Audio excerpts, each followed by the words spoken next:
Uhayyikum bitahiyatil Islam. Assalamualaikum warahmatullahi wabarakatuh.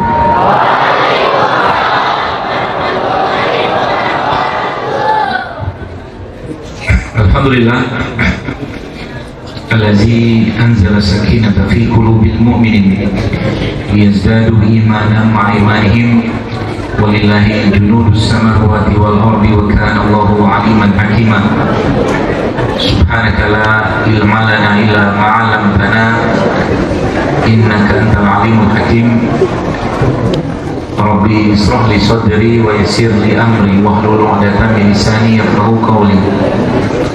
Allahumma shalli wa sallim wa barik ala nabiyyina Muhammad wa ala ali Muhammad kama shallaita ala Ibrahim wa ala ali Ibrahim wa barik ala nabiyyina Muhammad wa ala ali Muhammad kama barakta ala Ibrahim wa ala ali Ibrahim fil alamin innaka Hamidum Majid.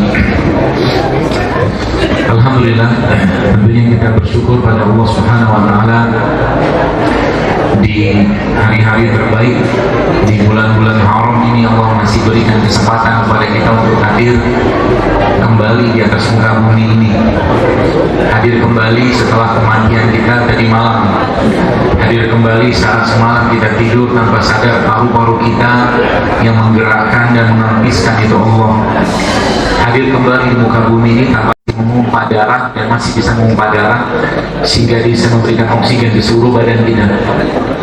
Seluruh organ-organ tubuh kita pun bekerja tadi malam ketika kita tidur tanpa kita perintahkan.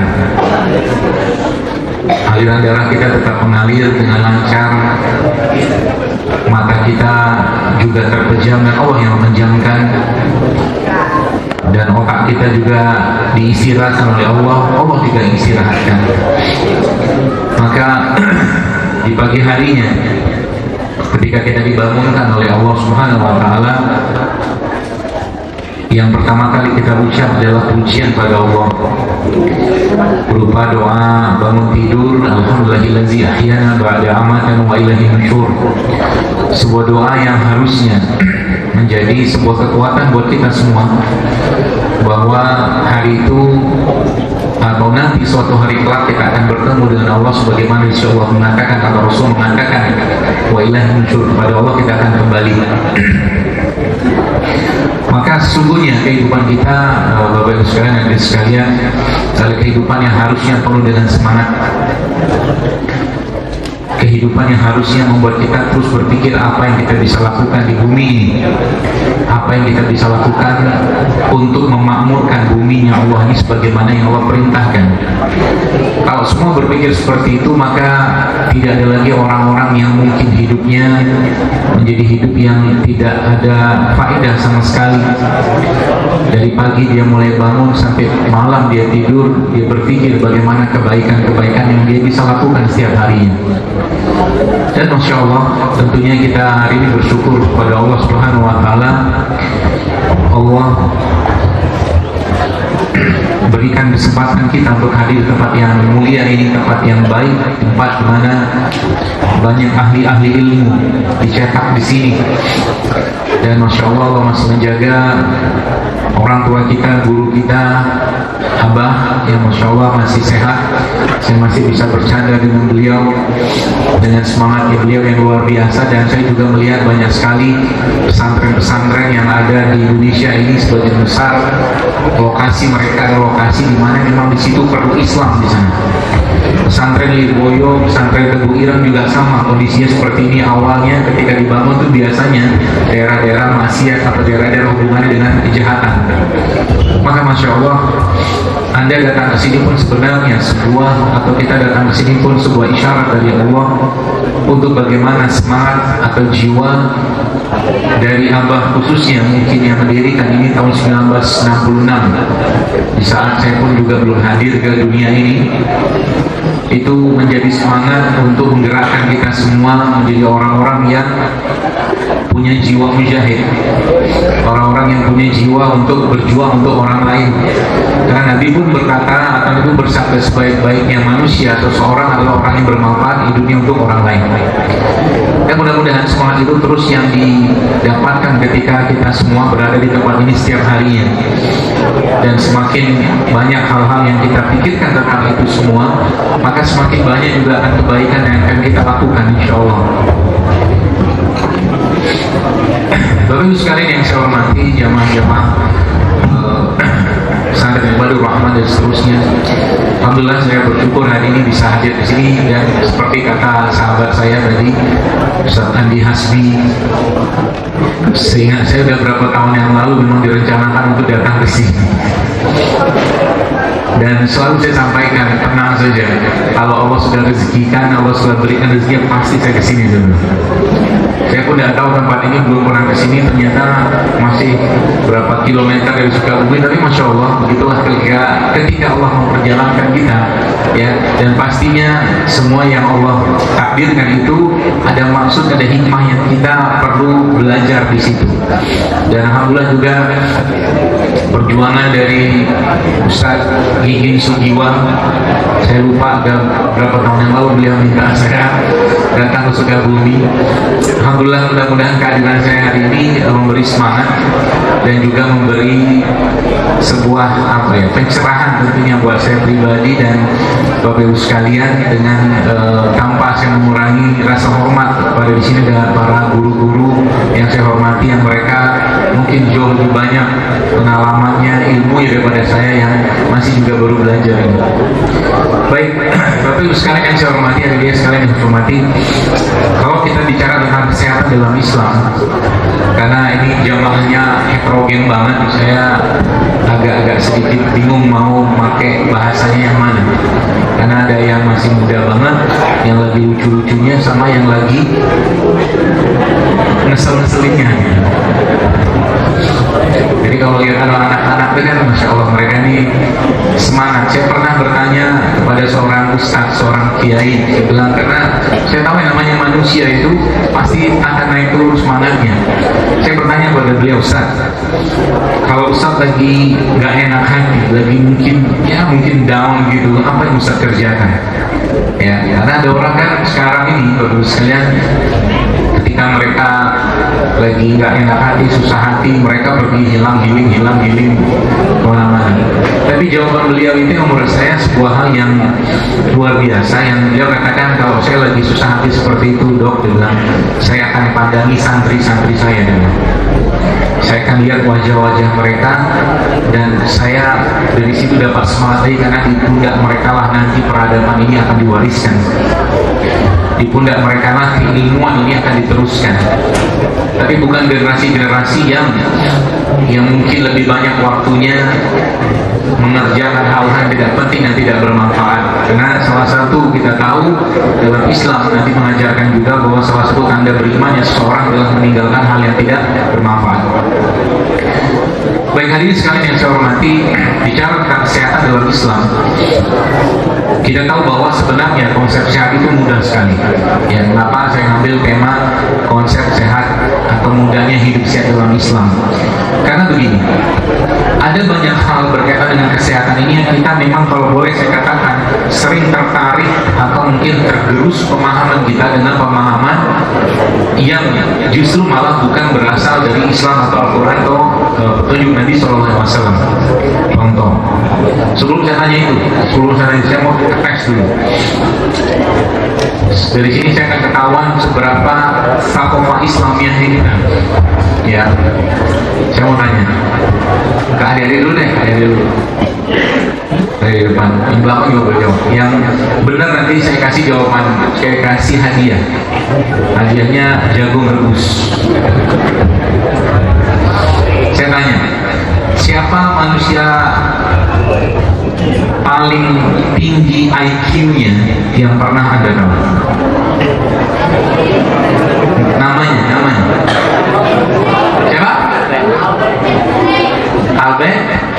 Albert Einstein. Inilah hasilnya kita.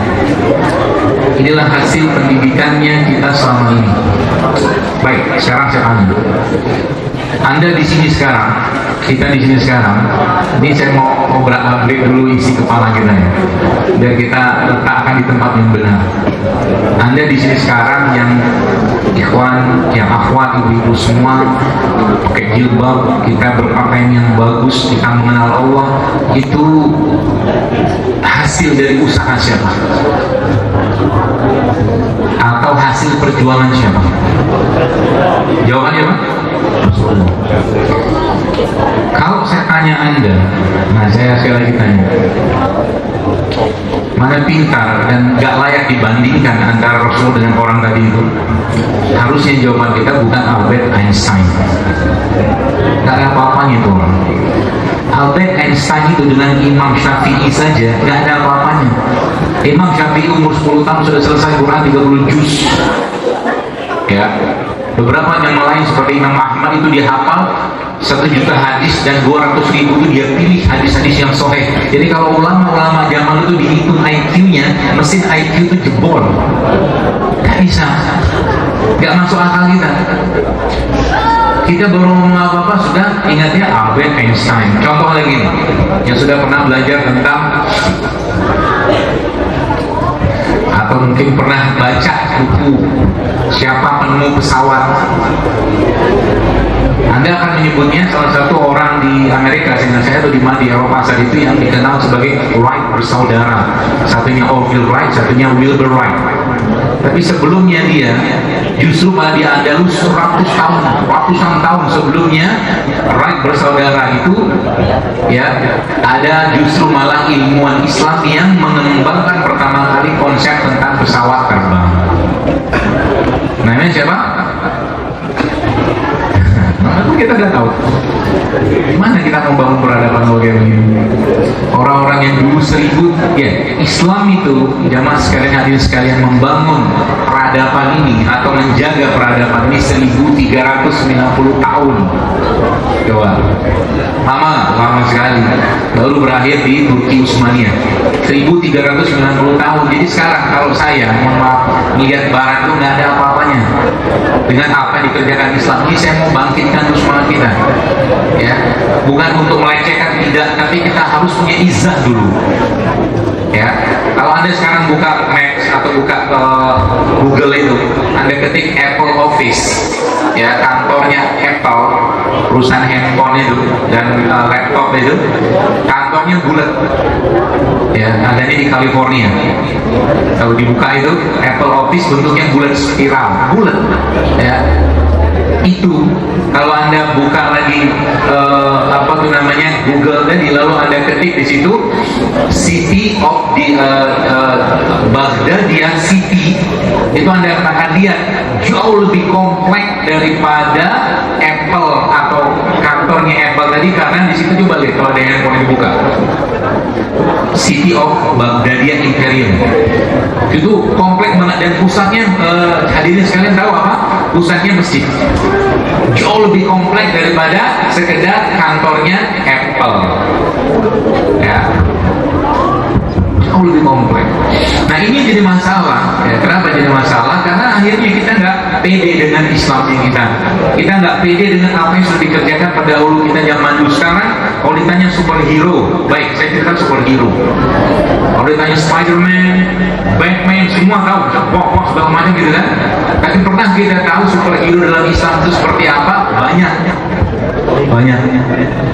Ya, salah satu superhero dalam Islam itu, kalau kita sekarang bicara tentang bagaimana kalau misalnya kayak Superman yang jelas-jelas bohong gitu ya, bisa terbang segala macam, saya ceritain. Kalau Anda baca penaklukan Istana Madain Soleh, ya, Istana Madain itu yang di Persia saat itu kita tahu saat itu pasukannya Sa'ad bin Abi Waqqas radhiyallahu anhu bertempur, ya, sejumlah mereka saat itu berjumlah 30.000 orang bertempur dengan kurang lebih sekitar 100.000 pasukannya Persia saat itu. Dan yang menariknya apa? Karena mereka punya iman yang luar biasa, 30.000 pasukan itu dengan kuda-kuda mereka, dengan onta mereka harus menyeberangi sungai. Dan subhanallah, kisahnya di situ disebutkan bahwa, dan ini bukan kisah Israel, Sa'ad bin Abi Waqqas dengan pasukannya, dengan kuda-kuda mereka, dengan onta-onta mereka semua berjalan di atas air tanpa mereka tenggelam di situ untuk menyeberangi sungai. Masuk akal, tapi terjadi. Ya, bahkan yang luar biasanya apa? Yang luar biasanya salah satu pasukan yang Sa'd bin Waqqas itu kehilangan gelasnya. Lalu dia berdoa di situ, ya, kehilangan gelasnya karena terseret arus di sungai Tigris saat itu. Dan yang terjadi apa? Yang terjadi, dia berdoa kemudian dengan izin Allah gelas itu bisa kembali lagi, gelas doang. Ya masuk akal, tapi itulah hero dalam Islam. Ya, orang-orang yang hidupnya memang punya semangat untuk membela agama, ya, berbuat kebaikan sebanyak-banyaknya. Itu, ya. Bicara tentang rumah sakit zaman sekarang, ya, gak ada apa-apanya dengan rumah sakit yang dibangun di zaman peradaban Islam kali itu, yang sampai detik ini di dunia saya belum pernah lihat ada rumah sakit yang bednya atau kursi atau tempat tidurnya ada 8.000 tempat tidur. Dan ada satu rumah sakit di zaman peradaban saya di Dasi Abbasiyah saat itu bertahan selama 800 tahun dengan 8.000 bed dengan semuanya gratis. Kan apa-apanya, ya. Itu kan sejarah, betul. Kita tahu dalam kaidahnya sejarah itu berulang. Kalau kita mau pelajari, ya, kalau kita mau mempelajarinya. Kadang-kadang kita nggak belajar, bahkan urusan muamalah saja. Kadang-kadang kita lihat teman-teman berusaha aja sekarang sering melihat kan.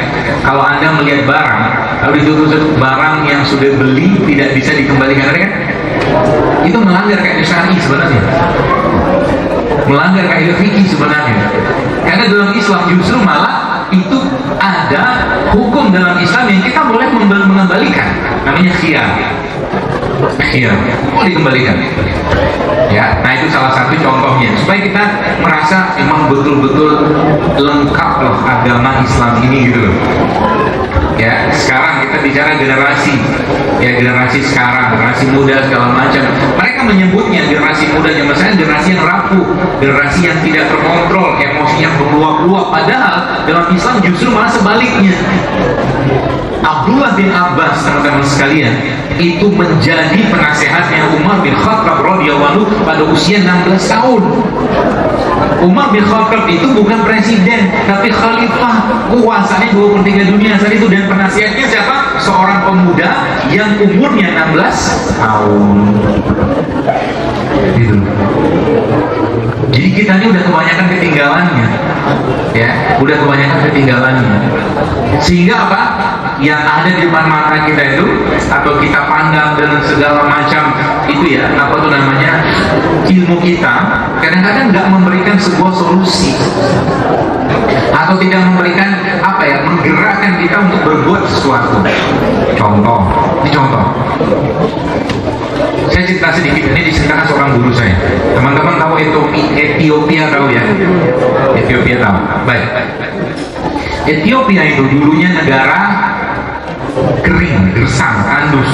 Sekarang dia menjadi negara agraris, ya, negara agraris Ethiopia itu. Yang menariknya apa? Menariknya disebutkan, dia menceritakan bahwa ada seseorang yang diutus akhirnya untuk mengawali saat itu bagaimana menghijaukan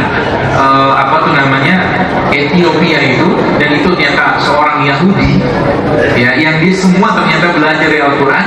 Ceritanya Ethiopia itu ketika mau dibikin negara agraris, menurut cerita guru saya itu bukan ditanam apa, tapi si Yahudi tadi menyebarkan semut di kawasan itu supaya apa? Katanya dia mempelajari bahwa cerita semut itu dalam kisahnya Nabi Sulaiman, salah satu kerjaannya semut itu adalah dia meminta ampun kepada Allah untuk manusia, dan dia memintakan hujan kepada Allah. Yahudi yang belajar, ya, itu. Lalu cerita lagi dia, subhanallah, apa dia ceritakan di tempat beliau itu, di pondok itu ahli geologis atau ahli geologi, ahli pertahanan perbatuan, udah bilang kampung tempat Ustaz tidak akan ada air, kata dia begini, gak bakal ada air di sini. Begitulah orang nih, ketika mereka dekat dengan Allah, dekat dengan Al-Quran, subhanallah teman-teman sekalian, apa yang terjadi? Dia tahu salah satu pohon yang banyak sekali keberkahan dalam Islam, yang bahkan Nabi menganalogikan seorang mukmin mukmin itu sebagai pohon itu, ya, akhirnya ditanam sama dia pohon itu bukan untuk mencari buahnya, bukan untuk mencari hasilnya, tapi mencari keberkahan, ya, melalui pohon tadi itu. Dan ditanamlah sama dia di pohon di tempat itu pohon kurma tadi. Setahun kemudian tempat itu sekarang berlimpah banjir. Ternyata kurma itu akarnya mampu menyedot air. Itu ilmu. Ya, sebegitunya Islam mengajarkan. Bahkan Nabi SAW memberikan ilustrasi mukmin itu seperti pohon kurma, semua bagiannya bermanfaat. Kan begitu. Ya, jadi kalau kita nggak bangga dengan Islamnya kita, dengan apa yang diajarkan Nabi, kita nggak bakal bisa mengolah atau membongkar apa rahasia di balik itu. Ya, zaman kemarin tadi Ustaz Gigi tadi menyebutkan 2019 yang lalu, ya, kita dapat ujian dengan pandemi, ya, dan saat itu salah satu yang naik daun di samping yang beliau sampaikan tadi, ya. Jadi kan belum menyampaikan lagi naik daun itu kan buka bumi kan gitu kan. Tahu nggak apa lagi naik daun? Matahari ya. Matahari naik daun. Orang berjemur luar biasa. Ya. Padahal sudah dibilang sama Allah. Apa kata Allah tentang matahari? Wasyamsi wa duhaha wal qamari iza talaha. Demi matahari dan cahaya di pagi hari. Itu dibilang sama Allah. Maka ternyata bisa membuktikan Bapak Ibu sekalian, hadir sekalian, itu ternyata orang, ya, laki-laki saja, laki-laki yang kulitnya tidak terkena matahari, itu kadar testosteronnya dia, kadar hormon laki-laki dia bisa turun, gak kena cahaya matahari, hanya urusan matahari saja. Makanya kalau kita lihat dalam Al-Quran itu, Allah seperti sengaja nyuruh kita menangkap alam. Sanurihim, kata Allah, ayatina fil afaq. Kami akan perlihatkan tanda-tanda kebesaran kami segenap penjuru langit. Lihat gunung, ingatnya tentang ayat gunung, ya. Lihat hijau-hijau, lihat bagaimana Al-Quran bercerita tentang sayur, buah, segala macam. Lihat matahari, ingatnya matahari. Jadi kemanapun kita memandang, kita melihat wajah Allah. Itu yang Allah inginkan sebenarnya. Ya, kita tahunya tentang Isaac Newton, kan? Isaac Newton itu yang menemukan hukum Archimedes, ya kan? Yang gara-gara apa?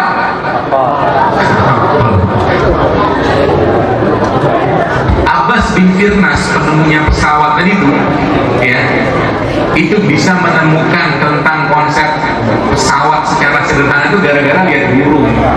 Dan bukan hanya gara-gara lihat burung, dia melihat di surat Al-Mulk tentang Allah bagaimana cerita tentang burung. Jadi ada Quran yang mendasari atau melatar belakangi itu, gitu loh. Baru muncul teori. Kalau mereka kan enggak. Ya, makanya ada seorang dokter bedah pernah cerita ke saya, dia bilang kalau tanpa trombosit saja dalam tubuh, trombosit itu zat beku dalam tubuh kita, maka tidak akan ada dokter bedah di dunia. Bisa satu trombosit saja, ya. Nah, seperti itu. Baik, hadirin sekalian, maka saya ingin memfokuskan sebenarnya pembahasan pagi ini tentang bagaimana konsep sehat dalam Islam. Ini penting sekali. Justru inilah kuncinya. Ya. Ada sebuah hadis, atau mungkin kalau kita bicara kesehatan, biasanya kita tahu bahwa konsep sehat yang kita pahami selama ini adalah diwakili oleh kalimat atau kata-kata ini. Dan semua kita pasti tahu. Kalimat atau kata-kata itu apa? Bunyinya mensana in corpore sano, betul? Artinya apa? Di dalam tubuh yang kuat terdapat jiwa yang kalimat seperti ini buat saya gampang sekali dibantah. Kenapa gampang sekali dibantah? Kalau bahasanya dalam tubuh yang kuat terdapat jiwa yang sehat, maka mainlah kita ke rumah sakit jiwa. Betul? Di rumah sakit jiwa banyak orang yang badannya kuat Pak Bu, ya, tapi jiwanya justru malah jiwanya masalah. Ya, itu sebabnya Rasulullah mengajarkan kepada kita, teman-teman sekalian, ya, bahwa sebenarnya konsep sehat dalam Islam itu bukanlah dari outside to inside, tapi dari inside to outside. bukan dari luar ke dalam seperti tadi itu, ya. Tubuh dulu, apa raga dulu, baru tubuh atau jiwanya, tapi justru malah jiwa atau hatinya dulu yang sehat, barulah raga itu akan mengikuti, ya, seperti itu. Bicara tentang tadi yang orang manusia paling pintar tadi, jadi dalam benak pikiran kita sekarang, saya mau install dulu teman-teman sekalian sebelum kita balikkan tadi. Jadi kalau Anda ditanya sekarang siapa manusia paling pintar di dunia, maka jawabannya adalah Rasulullah Shallallahu Alaihi Wasallam. Titik, nggak ada lagi yang lain. Hanya Rasulullah. Di bawahnya Nabi siapa? Atau di bawahnya Rasulullah siapa manusia paling pintar di dunia? Para Nabi dan para Rasul. Ya, itu nomor 2. Jadi pertama dari Rasulullah, ya Sallallahu Alaihi Wasallam, kemudian Nabi dan Rasul. Yang ketiga siapa? Para sahabat.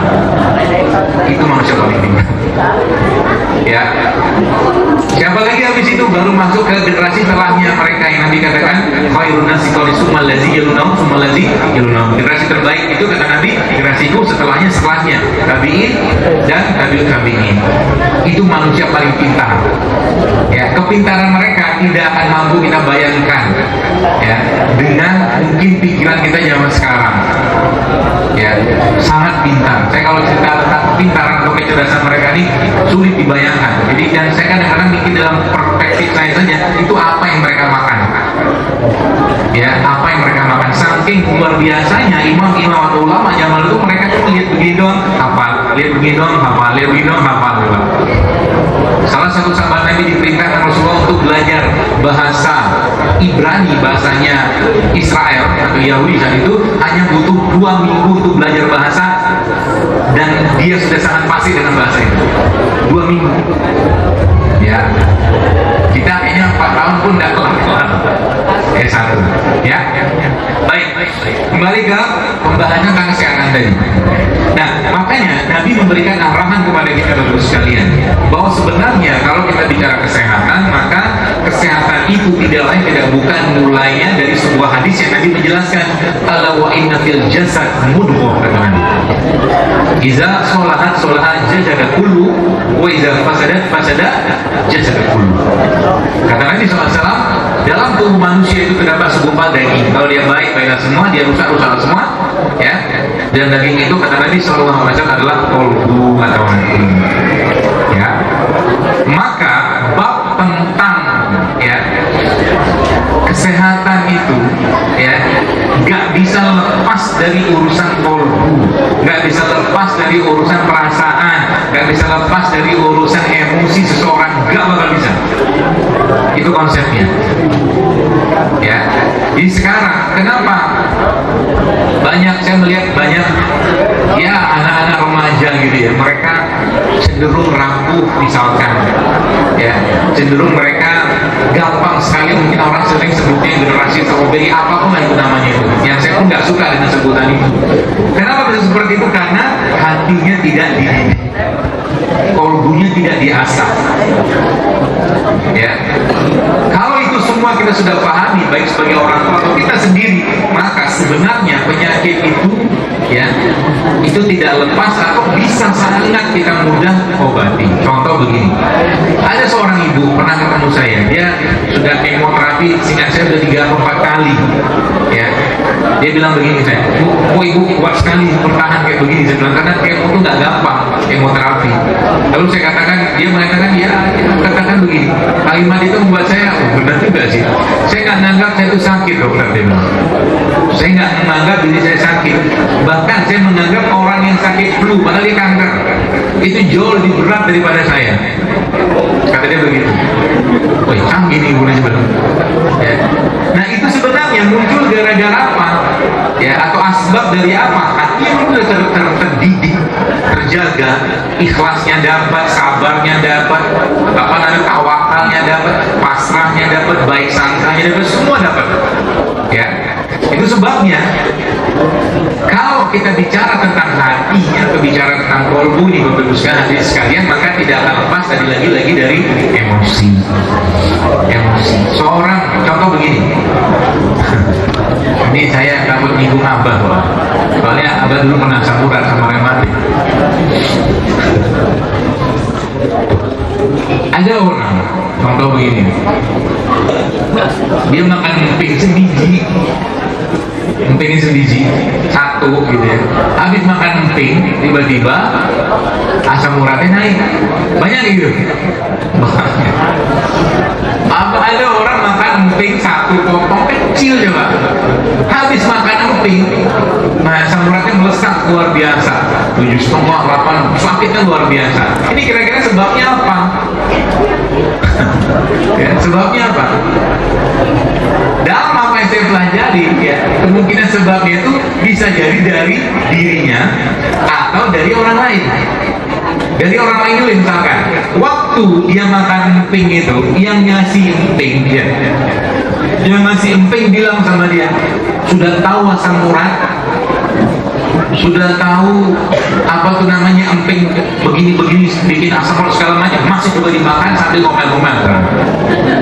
Akhirnya emping tadi ada racun, ya, racun dari kalimat yang ngasih emping tadi, sehingga empingnya menjadi emping beracun. Ya, itu yang pertama. Lalu yang kedua apa? Orang tadi ketika makan emping tadi sudah curiga duluan. Ini kan kejadiannya sama kayak kambing. Kalau Anda baca data tentang kambing, nggak ada ceritanya kambing itu bikin darah tinggi, ya kan? Tapi kita dikit-dikit bicara kambing ngomongnya darah tinggi lah, kolesterol segala macam. Kambing sering dikambing hitamkan ya. Jadi kita harus putihkan nama kambing ini. Ya. Nabi suka kambing, Nabi makan kambing, ada masalah tuh. Ya, begitu. Akhirnya apa? Racun emosi atau racun kata atau perasaan yang apa namanya dirasakan oleh seseorang itu jauh lebih banyak daripada benda fisiknya itu sendiri. Ya.